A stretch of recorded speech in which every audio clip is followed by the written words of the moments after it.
Well, hello. So for this guitar talk, I thought I'd talk about the amazing movable D chord. And if you just think of your D shape, which is this, it can be moved up and down the neck. You could play whole songs if you only know the D chord.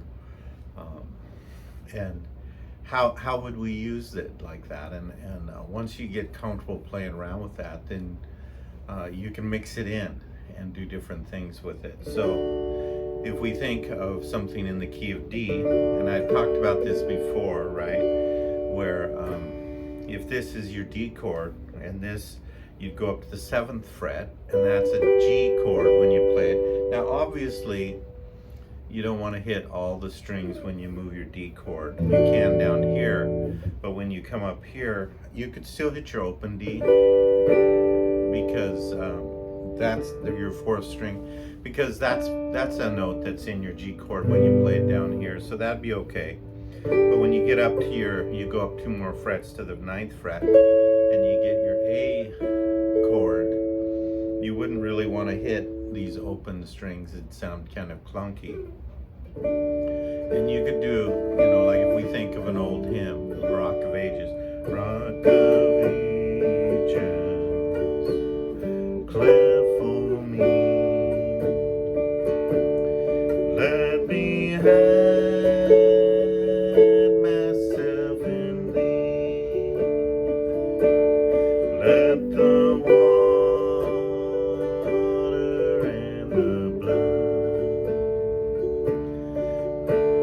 from thy wounded side which flow be to sin a double cure. Cleanse me from its guilt and power. And so that's using your straight D. And all I did was go to my first position D, then I'd go up to the 7th fret for my G, and then I'd go up to the 9th fret for my A, and I just played a 3-chord hymn. And it gives it a different flavor. Now you could mix that in with the song Rock of Ages, cleft for me, let me hide myself in thee, let the water and the blood from thy wounded side which flow be to sin a double cure. Cleanse me from its guilt and power. So I kind of mix the D up the neck with the first position chords.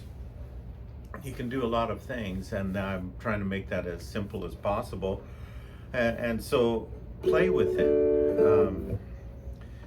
And if you wanted to get involved, you can certainly move your other D progressions. Like if you come up here and you really want, there's your A, you really want it to be an A7, it's just a D7.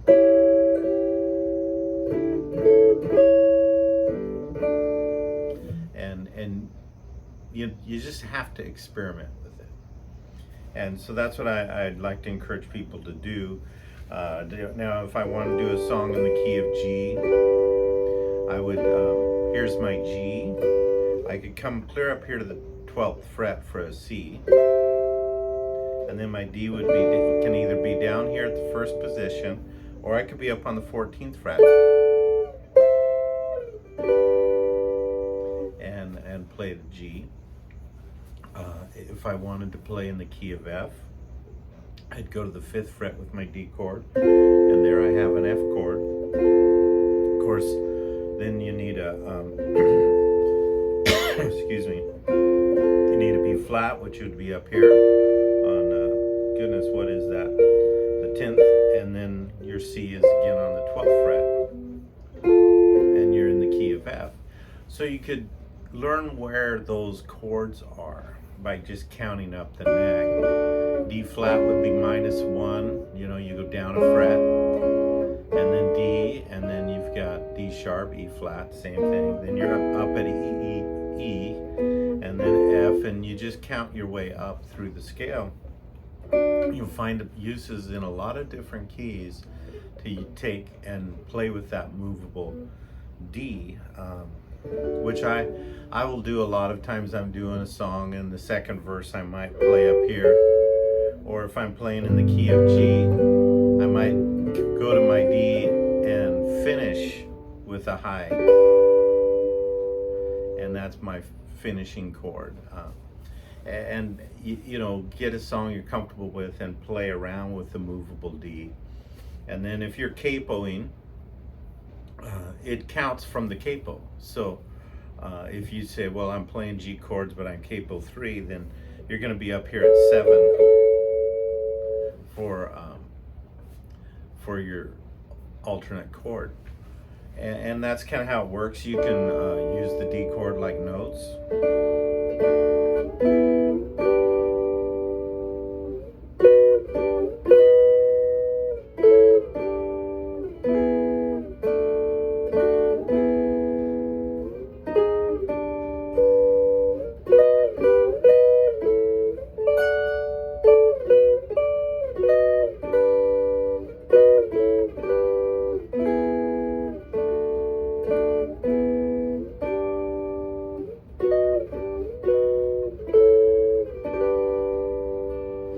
So I had a little boo-boo there, but it's because I'm thinking about a million other things right now. But you could, and so I just did a little Amazing Grace instead of actually playing the notes to the song Amazing Grace. I just moved the D chord to where those notes would be.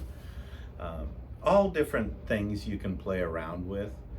And then, like I said, you can move your D minor, moves really well. Here's an E minor up here. Here's an A minor. And you can experiment. You can move your sevenths and have some fun with that. So little thing I'll do is I might start with an A minor like this, and then I take a movable D and I just kind of work down to a different position of another kind of an A minor alternative. So if we're there,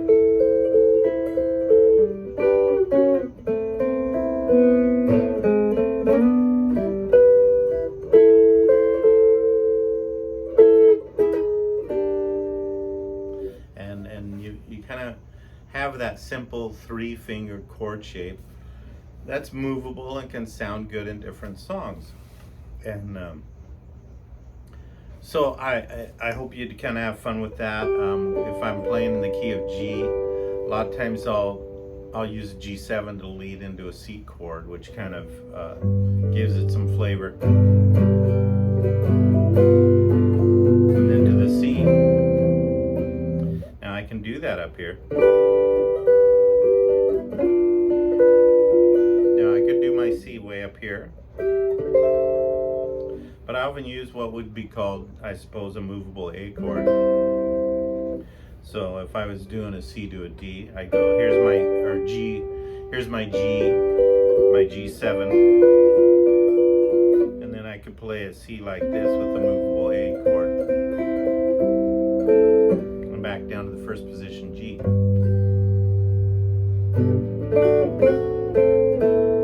Then go to my D chord to end the song, and then come up here to G. So I hope it's a short little video. I hope that's something you could play around with in this guitar talk. I could show patterns and things like that if you wanted, but really I think the best way is to get an idea and experiment with it and make it your own. And so I was doing this just kind of something I played with, and so happened I was at an event and they had a guitar player. It was for Taylor Guitars, and they had a guitar player showing the guitars, and And my friend that was with me noticed that he did one of these. He's like, don't you do that? I'm like, well, it's a movable D chord. A lot of people do that. And I think know your instrument instead of just learning some riffs. Riffs are great. I think they help us learn and they get us there. But if you're going to have flavor in the songs and have some creativity, learn to use these things. And that's where there's so many songs. If you were just singing them in D, you could just come up there for your G instead of here. And there are other movable chords. We talk about melodic chording and how you can use that. There's a D7 up to a G, which I could play here. Back to the D. And here I can go to a C way up here. And back here.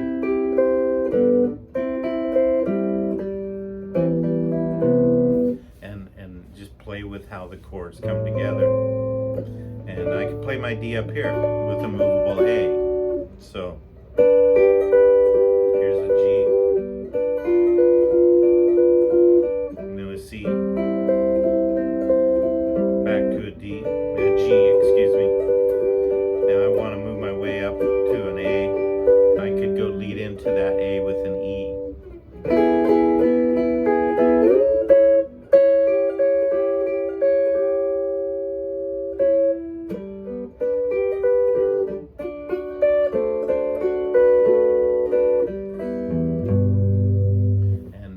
Experiment. And so I'm just showing you a few little things, but honestly, it's not hard to figure out. And you're welcome to just kind of look at my fingers. What's he doing? If it's hard to tell with my chubby fingers what I'm doing all the time, feel free to ask. But I would say start with using your movable D.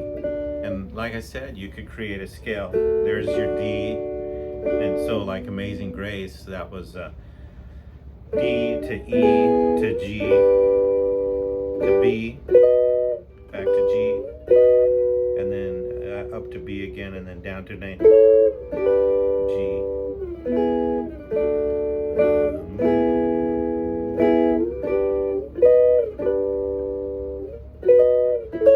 Then up to a D here.